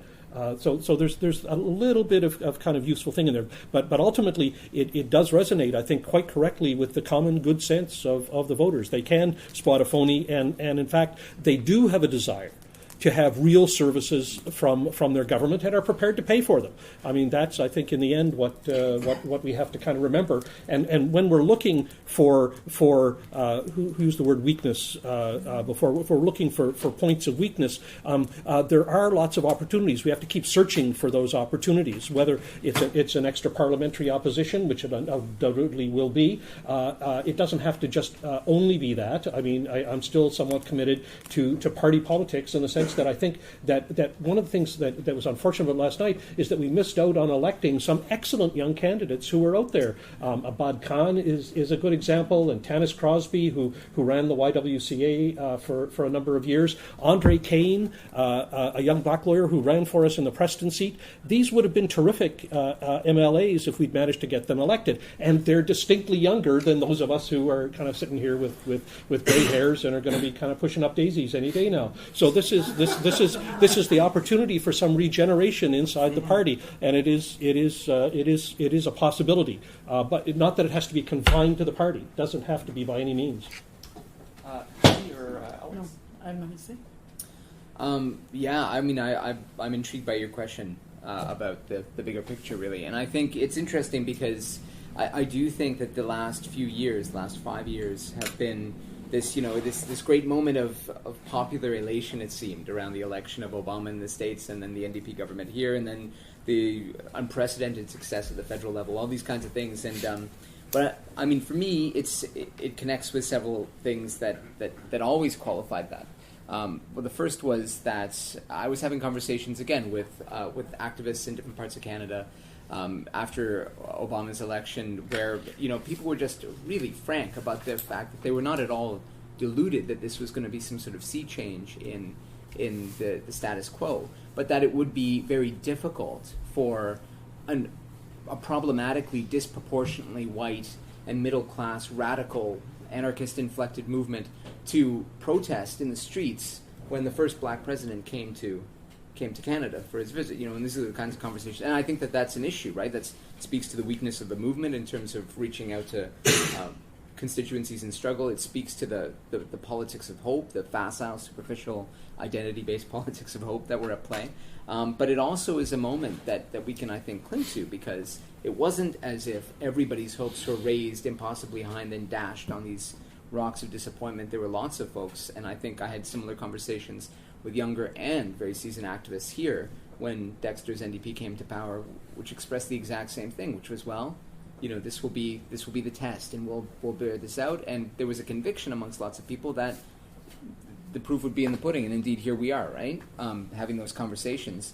I think in part it does reflect, if not an immaturity in some elements of the institutional left in places like Canada, then an impatience and an unwillingness to learn important lessons. Because I think, as somebody who studies social movements, we're not talking about periods of 5 years. We're talking about the long waves of history here, and I think there has to be a willingness to be in it for the long haul and to build strength and to build what one of my research partners has called communities in and of resistance, as opposed to what much of the left in places like North America represents, which are defectors from the system. We defect, we resist, we drop out, we build little enclaves or intentional communities or whatever, but those are not substitutes for real, vibrant, sort of grassroots communities that can sustain themselves and face off against formidable opponents in dark times. And I think there has to be, if we're going to learn lessons, it cannot be about how to hold politicians accountable. It has to be about the fact that the real source of our power doesn't lie in institutions that have always been about governing and controlling the rest of us. I mean, despite the best intentions of some excellent people in those offices, let's make no mistake about where the legacy of liberal democracy comes down to us, and it's not some wonderful utopian project of popular will. So I think we need to be really realistic about that, and I think the other thing that we need to be frank about is that the Arab Spring, the Maple Spring, and Occupy all had their significant limitations that were revealed. For the Arab Spring and the Maple Spring, I would argue, through a recuperation of this by the state and electoral politics. And in fact, it was the the movements being willing to give up the street and their occupied spaces in the face of those electoral politics that demobilized them. And I think the student movement in Quebec is now confronting that in a significant way. And Occupy, well, I think Occupy was a different phenomenon altogether. It wasn't electoral politics, but it was a concerted strategy. We know that. That's very clear because Occupy was threatening, but Occupy was also a manifestation of dissent, and it wasn't necessarily the thing that's going to push us past this particular historical moment. But I think we need to learn its best lessons. And many of the activists who are involved in that have, and they're moving on with that. So, I mean, I disagree. I would only say I disagree with Judy's assessment that the future looks bleak. I don't feel that way. I think, in fact, The only reason we feel that way is if we actually thought that this was the route to robust, radical, by radical I mean foundational social change. And I certainly never felt that way. I know lots of people who never felt that way. And yes, it's great if you actually get a decent kind of, kinder, gentler government in power that isn't going to absolutely eat people up. But nobody can believe in this day and age that any politician or any party that comes to power hasn't done so by paying its dues or making its promises to the institutional actors that actually hold the reins, and increasingly that's simply capital. So, it was the writing is on the wall for these people, and so it is only in the extra-institutional spaces that we have any real hope, but I think there's great hope in those spaces. And the El Sipagtag reclamation of land and the eviction of the fracking company, in those kinds of examples, that's where that hope lies. Not only in indigenous struggles, but it's an inspiring example. Judy, you wanted to add something? Just a little something. I want to thank Jim for what he said, because it inspired me when he pointed out, as he did, that people here have been saying no to the corporate tendencies of giving these handouts to corporations for some time now, and the NDP government fell on very hard times because of what they were doing. But the second thing is, everybody in this audience knows that we have two things. We have the extra parliamentary that we've just heard about, and we've heard lots of things, and I've spoken a little bit about it too. And then we have what's going on really in the legislature and what's going on with the parties political. And how to marry the two is the biggest question that we've got to answer, not tonight, but that we've got to answer. And that's, I think, what I was referring to. How do we marry these two ideas? Nobody doubts that we can build Solidarity Halifax, that we can build Idle No More movement, that we can build more stuff around Occupy, that we can build more things in the trade union movement. I have no doubts. But what are we going to do to bridge this gap and to do something about the electoral situation? And that's the thing that I think many of us want to know about. Well, I hope in the next round of questioning you guys take that up, because I think there are differences amongst you. Ruth, you're next. Oh, there's a guy at the back, too. Sorry. Okay. Don't think there's a guy at the back. Okay. Haiven. Sure, thank you. So I was in an odd position the last 6 weeks of working both for and against the NDP. In my work for them, I was going door to door in Fairview for that con, and on the doorsteps of rundown apartment buildings with people either working low-wage jobs or on welfare. I was amazed with no prompting from the commie at their doorstep. They would start talking about the divide between the rich and poor growing, and how no one was addressing this, and wearing like a party hat. I was just like, you're right, yeah, that's true. It felt very awkward, and I think, especially after this blow, there's not much, well, at least in my mind, there's not much doubt that the future of progressive politics lies outside of the NDP. With that in mind, there's kind of Solidarity Halifax. I'm a member as well as Judy. We brought in Rashid from Quebec Solidaire to speak in August, and Quebec Solidaire describes itself as being a party of both the ballot box and the street, which I find a very interesting idea. They've had some modest electoral successes with electing their second member in the last general election from that. But they are, I don't know if they're doing it yet, but they are making an attempt to integrate social movement politics and electoral politics, and once again with some modest successes. And within Solidarity Halifax, this is a discussion we want to have continuing on about how a party like this could be built. But I'd like to hear your thoughts on what this kind of party model, what the potential's involved in that, whether you think it's viable, how you think it can be done, if you think it can be done, and maybe just if you disagree with that, maybe just practical next steps for anti-capitalist, progressive left activists as to how you'd like to see us move forward in the wake of a bunch of orange blood being in the streets. Thanks, Evan. That's great. Dave, did you have a comment back there? I'm okay. Okay. My question was already okay. No, it's, go ahead. I was for a number of years on the House Committee of the NDP. And I have to tell you, my feeling all of that time, and I have let my membership lapse, was that we were the enemy and we were being treated as enemy. This was the party's policy committee. The party didn't appear to believe in evidence-based decision-making. It didn't appear to believe in coherent policy. There are a lot of policies that seem to emerge from opinion polls, and there was constant polling going on. And it didn't appear to believe in planning. And in fact, when the policy committee tried to get the notion of planning put into the general statement of values of the NDP, we got really, we had a very difficult time. We didn't manage to do it. It was sometimes a full court press against the policy committee expressing itself. It was a tough job. And I would like to know, maybe Howard could comment, when that started happening. And because that's part of the fakery thing I think that we're talking about. But I would also like to know who is going to have to take responsibility for the dreadful election results. And if there's an opportunity for real social democrats to come back into the party with this, if a number of people are going to have to leave the party or smaller roles. Those are interesting, interrelated questions. And Gabe, did you want to? Yeah, actually, I changed my mind.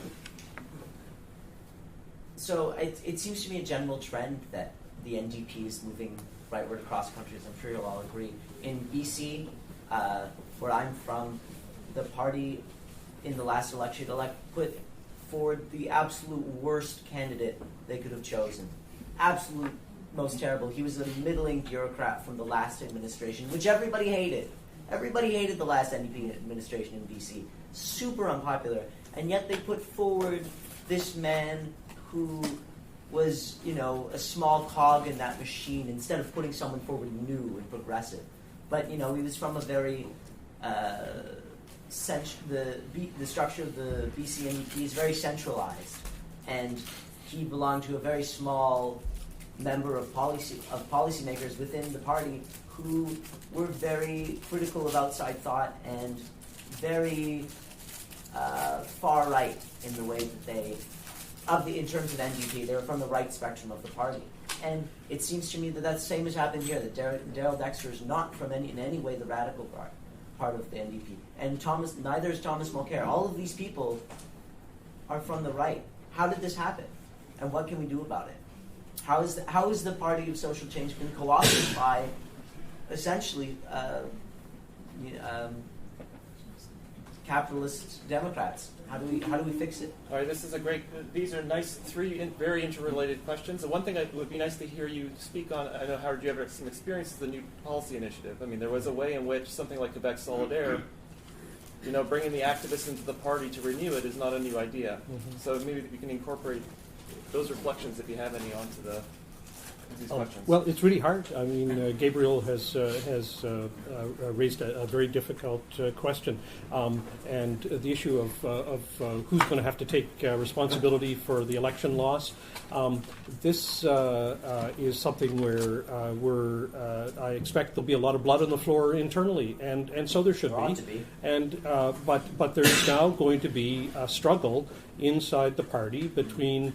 I guess for convenience, call them kind of Dexter loyalists and those who have a much more progressive vision of where the party should be and who remember what it is that the NDP traditionally was supposed to be about. And I have no idea how that will turn out. Our caucus our remaining 7 people is a terrible caucus. I mean, it's virtually, there's not much there you can kind of look at and look to for any kind of useful leadership. The leadership will have to come from people who are inside the party who have a different view, and especially I'm hoping that the younger people will come. And I'm hoping they'll come and not come hoping to build careers, because the party is now beset with staffers who are looking to build careers and who have attached themselves to the party and see it as a way to keep a job, and who therefore have not been a source of any kind of progressive movements inside the party. One of the things I liked about the people, my colleagues who got elected for the first time in 2009, is that most of them, in fact, did not have to be candidates. They already were of an age where they had built careers doing something else, and had either retired or were in circumstances where they could retire soon. I think of Gary Burrell, and I think of Jim Morton and Pam Birdsall and Gary Ramey, and there's a kind of whole slew, Lenore Zan. I mean, there's a whole slew of people who were in their 50s and 60s, who already had careers, who had already established themselves, and who didn't particularly care. That is, it didn't matter to them in terms of their own personal ambitions, whether they went into cabinet or whether they got elected multiple times. You know, they weren't in it for the money, they weren't in it for the glory, they weren't in it for the pensions. They were there only because they had ideas about what it is that they wanted to accomplish, and they were mostly traditional kind of left NDP people. And for the most part, they were kind of left out of the cabinet, left out of the decision making, and kind of isolated inside and ignored inside caucus, which had a plethora of people who did want to be in cabinet, who did want to accumulate pensions, who did want to kind of advance by aligning themselves with the premier, and were reluctant to step out of line. So I think there's going to be lots of fighting going on inside. I have no idea how this will turn out, but I do encourage everyone who has an interest in seeing the NDP remain some kind, or go back to being some kind of useful vehicle, to get involved in that process. Is the mechanism for bringing it there broken, though? No. Can that even happen? Well, it can happen because I think it's easier than starting a new party.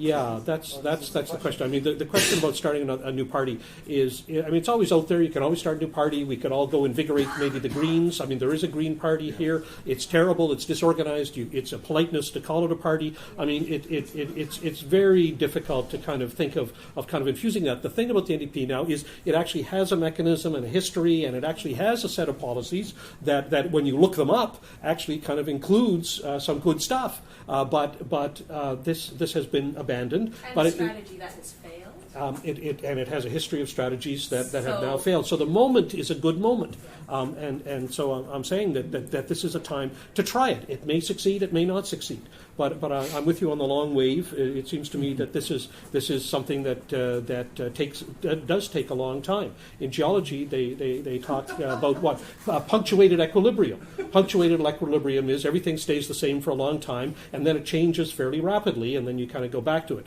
Now they're talking about hundreds of millions of years and stuff for the changeover, but I mean, you do get these opportunities, and this is one of those opportunities, and it's not to be missed. I think really, and as I say, the more feisty people who get involved in the party now, I would say the better. We'll see what the result is, but the better to do it, and there's no shortage of people to blame.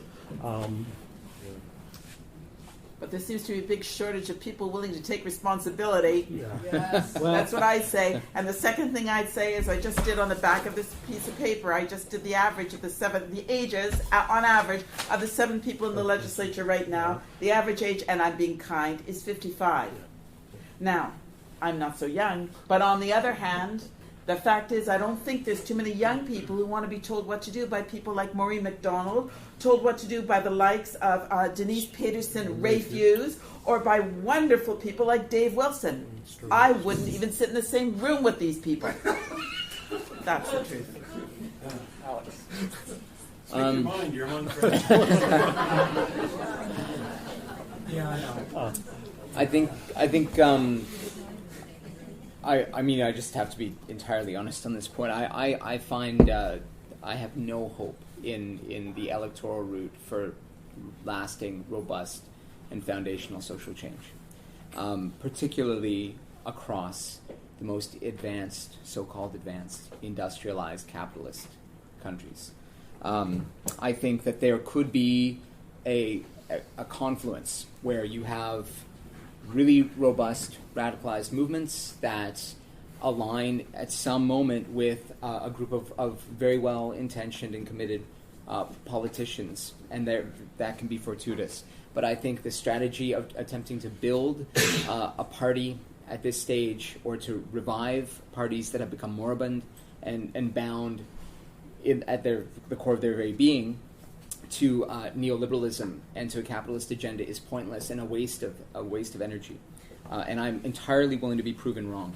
But I have no faith in that. In terms of alternatives, because I think in part too, and this is something else that comes really robustly out of even this terrible, paralytic, atrophied social movement studies that kind of colonizes most of that subfield, is that I hear what you're saying about Quebec Solidaire. It is one of the key strategies on the part of political elites that once they see something going on, to capture and control activists by bringing them in, by bringing the ones who are promising, who are charismatic into the fold of a party.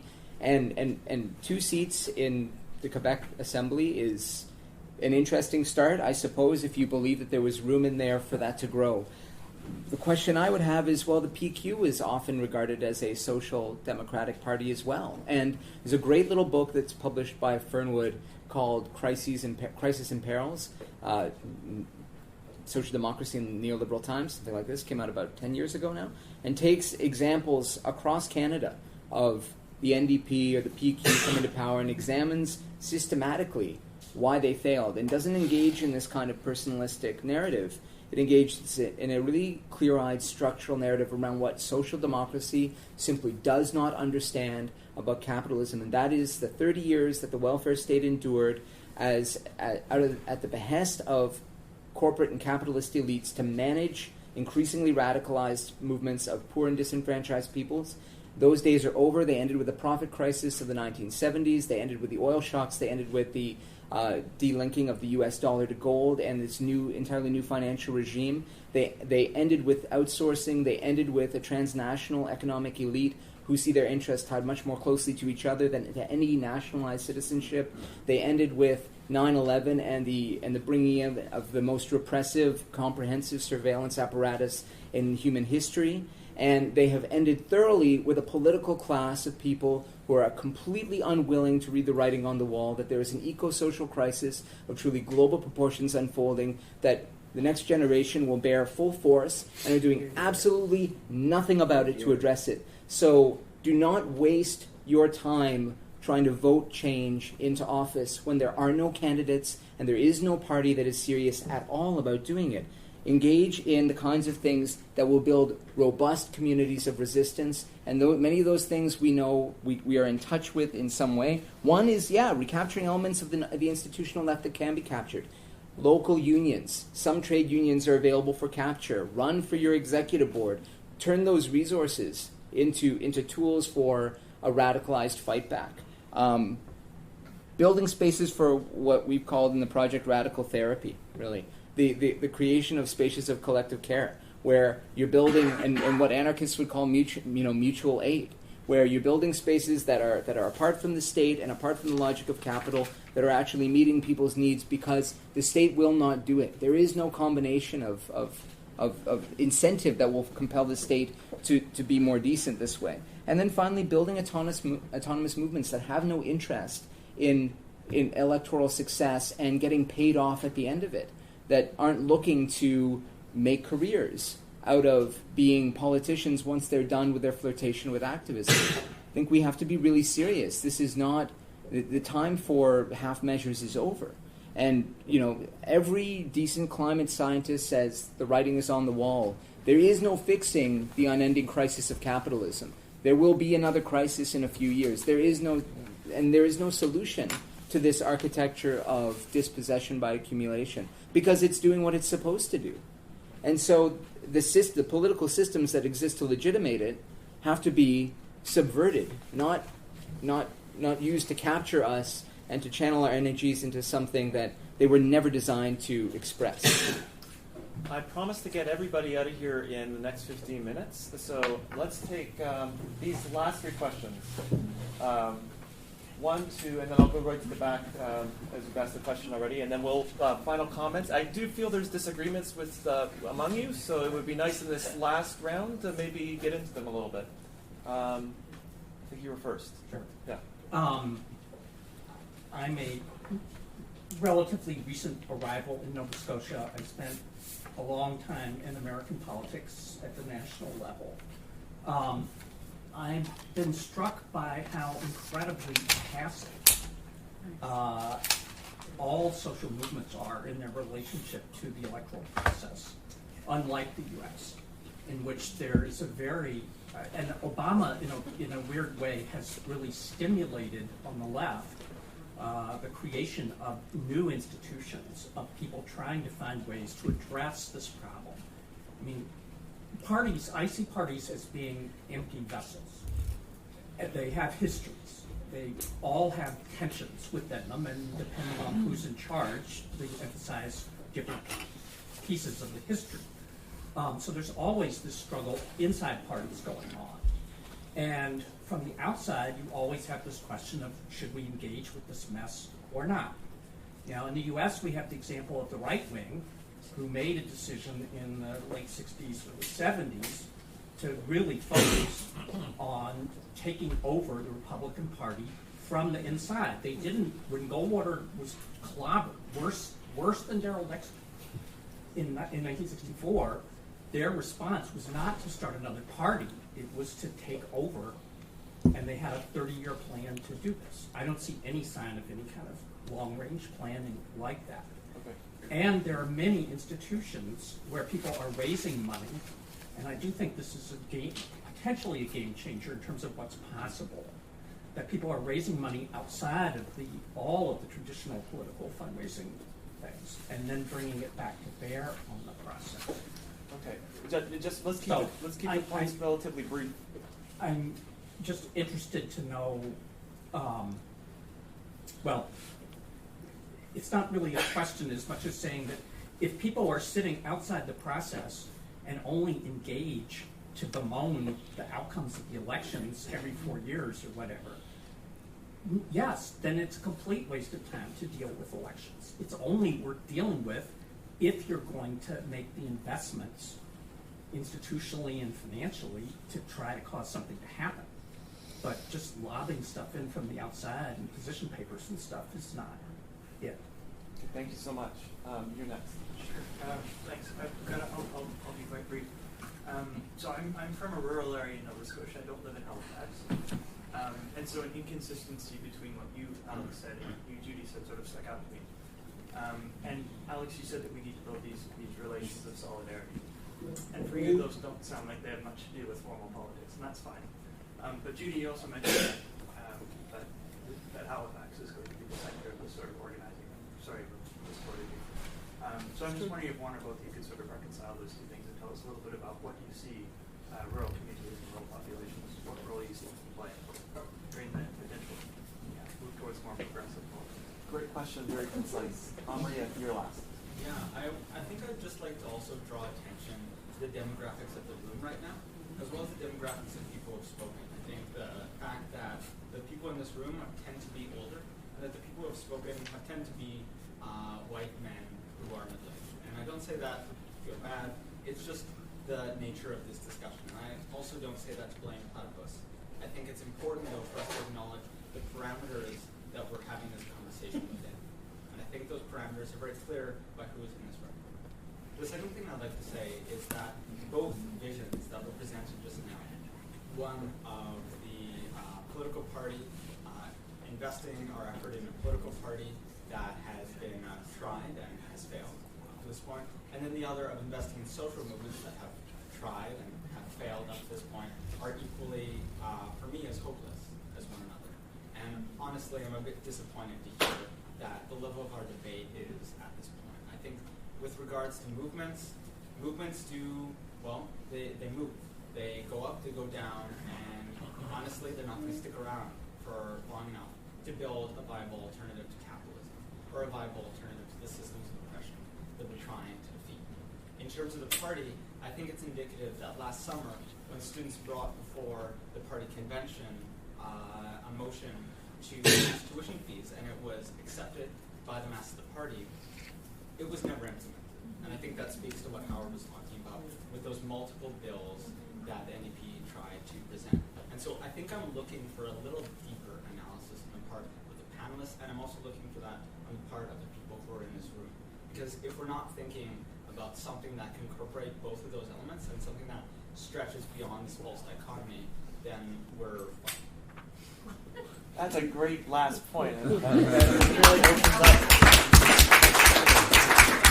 really opens up some space for disagreeing and getting into things. Yes. I have one point to add to that. Being fucked. Do you have children? Yes. Great. So, what do you want to see for your children?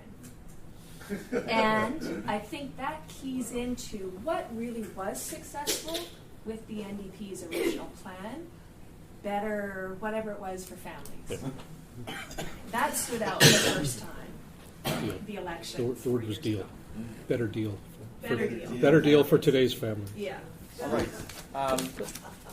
Wrap in your closing comments and some responses to those questions. Does anybody want to wrap up? Let's go into the reverse order that we took. We started. Alex, would you like to? Sure. I do have kids. I do care about my community very much. I am perplexed that you would suggest that an electoral route like a social democratic one would offer anything approximating the kind of vision that I want my kids to inhabit. I mean, they need to choose their own path, but my vision of social justice is not even close to being encapsulated by any of the platitudes offered by politicians today anywhere on the authorized spectrum in Canada. So, I mean, really, my vision is of autonomous federated communities that solve their problems in very different ways than we can even imagine doing today. Omri, I respectfully disagree. I think movements do come and go, but I think the movements, social movements of people organized outside of existing institutional systems of power, are the only things that have ever changed the world. And I actually defy people to prove that wrong.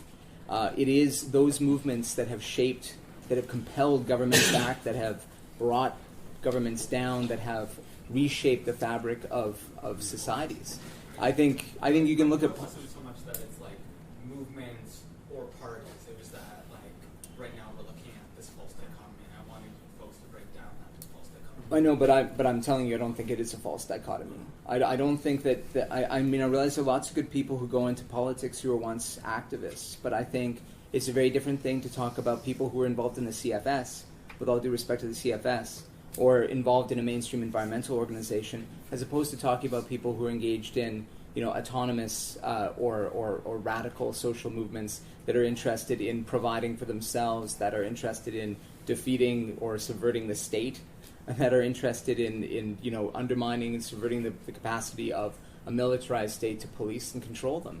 And I think when I invoke the Zapatistas, I'm not doing that just because it's a nice romantic gesture. It's because that's a model that's really inspiring and exciting. It's a model that people here need to learn from, because what's interesting about the Zapatistas is not that they picked up guns on January 1st, 1994. It's that now, 20 years after that, they have still and have continued to expand autonomous territory in resistance and rebellion against a Mexican state backed by a U.S. military that had every intention of destroying them. So that's an inspiration. It's not something to be, to say that it's a false dichotomy about, institutional politics. I think there's a real danger in suggesting that we need to meld the two because it's efficacious, because we're impatient, because we are angry at the fact that the Irvings got a bailout or something like this. These are symptoms of a system that we need to address much more comprehensively. I agree with you.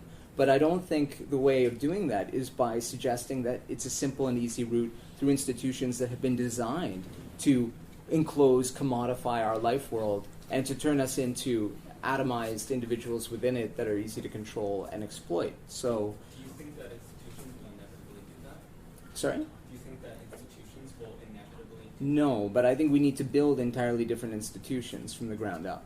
I don't think, for instance, the university that I want to see my kids go to is not anything like the universities we have today. It will not resemble this in any kind of way. And if we had more time, I could tell you what my vision is for that. But it certainly isn't one that involves credentialing and processing people like you to become cogs in a capitalist machine. Processing people like you? I'm talking to Omri. All right. Judy, would you like to respond? There was just so that some of these questions don't get lost. There was also, in addition to Omri's question, your point, there was also this question of taking over the party, and then the one of the rural-urban divide, and how to sort of engage that issue. I think we've lost it with the urban-rural divide. I think that there's a tremendous number of people who are moving to the city every hour of the day. Working class people who can't get jobs in mills anymore, who can't do fishing, who can't do work in lumber. I'm sure that I'm not suggesting that it's the wrong place. I'm not saying anything disparaging. What I'm trying to say is that in this country, fewer and fewer people are living outside of major cities, and this is something that is that is a problem for us. It's a problem entirely. It's a problem for food production. It's a problem for lots of things, but this is a longer discussion. I take many of Omri's points, especially the composition of the panel to some degree and the composition of the audience. I was at another platypus presentation last week, and again, most of the people in the audience are male, almost universally white, and it is a big problem to be able to attract women to discussions on politics or on economics or anything like that in this town. And we've heard it. This morning, we heard 5 white men comment on the election on Don Connolly's show. I want to know why that is. And so I take Omri's points to heart. That's all. What about the other point that Omri raised about this pitting social movements and organizational forms, that it's a false, how they relate is the question that he's frustrated was not addressed on this panel. How do you think about it? I think it was addressed. I think we have two, beside me on my right, are two extremely different views. We have an anarchist view, and we have a view that represents the most progressive stream in the NDP. And I'm not trying to denigrate either persons by making this view. And I have to say, a more nuanced view. And my view comes from looking at things historically across Canada. I had more to say, for instance, about the province of Manitoba, and then in Alberta too, where I've lived. And I could shed some light on this historically, but we didn't have time for that. But what I think is that in this kind of panel, we're in this strange situation, or not so strange, that we have two world views, I have to say. And that's what we've got. So, Omri, I'm an old fella, and my brain probably does look like a piece of Swiss cheese. And, you know, I think I'm prepared to confess that sloshing around in that brain are inconsistent ideas that I'm prepared to actually live with. I'm prepared to kind of embrace all of them. And, you know, on the one hand, I'm certainly prepared to kind of think that involvement in electoral politics is kind of a waste of time. And I'm also prepared to think that involvement in non-parliamentary movements is probably a very good thing, but should also be combined with some kind of involvement in electoral politics. My background is both red and green. Now, on a color circle put together, that should produce orange, but if only. I'm very mindful of that dimension, which leads me to kind of bring up how I kind of see the place of rural areas.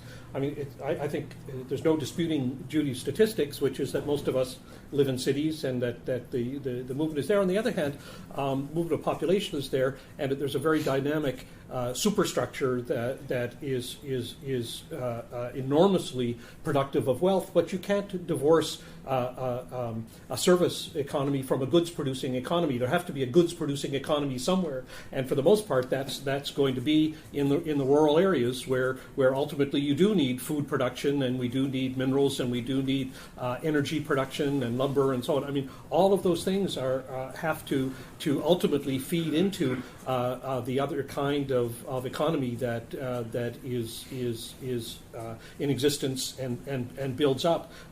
So although I see kinds of divisions and I see problems, I don't ultimately see that we're in any different place. In Nova Scotia, our population is split kind of about 50-50 between kind of urban areas and rural and small town Nova Scotia. I mean, HRM is still only like 45% of the population, which means the other 55% lives in those small towns and in the rural areas. And although they've been beset by all of the pressures that we're familiar with, mechanization and fluctuation in commodity prices and abuse of the resources and all of those kinds of things, they're still necessary and they're still dynamic. And in fact, kind of what I think is still an idea from my youth, which is that dropping out and moving to a small farm and having a commune is a very good idea. It's a good idea for a whole variety of reasons. One is sheer survival in terms of the coming disaster, whatever that disaster might be and whatever form it might take. Because I truly think there will be those kinds of disasters, and that it does make sense. But it also makes sense in terms of as an opportunity to build the kind of entity where people can kind of try and structure their lives. Because we are beset at every turn with our institutions that we would wish to be better. We talked about political parties tonight, but there are our own institutions. Dalhousie has just got a president who came here from the World Bank, for heaven's sake. I mean, this kind of stuff, the takeover of our institutions is apparent to us at every turn. And I agree that kind of building your own kind of vehicles is important, but it's hard to do. It's not something that is going to happen immediately. It is a struggle, but I think all of those things at the same time. I think all of them, and part of the reason I try not to choose one over the other is that it seems to me that I shouldn't be telling you what to do. That it's I have ideas about what you might do. I have ideas that I can give. Our generation is good for history, but not necessarily for telling you what to do. You'll do what you'll do, and I'm looking forward to seeing what it is. Anyway, thanks a lot. Thanks. Thanks to our panelists for, after a very busy night last night, taking time to join us, and a round of applause. Thank you very much. Very interesting. Thank you. Nice to hear from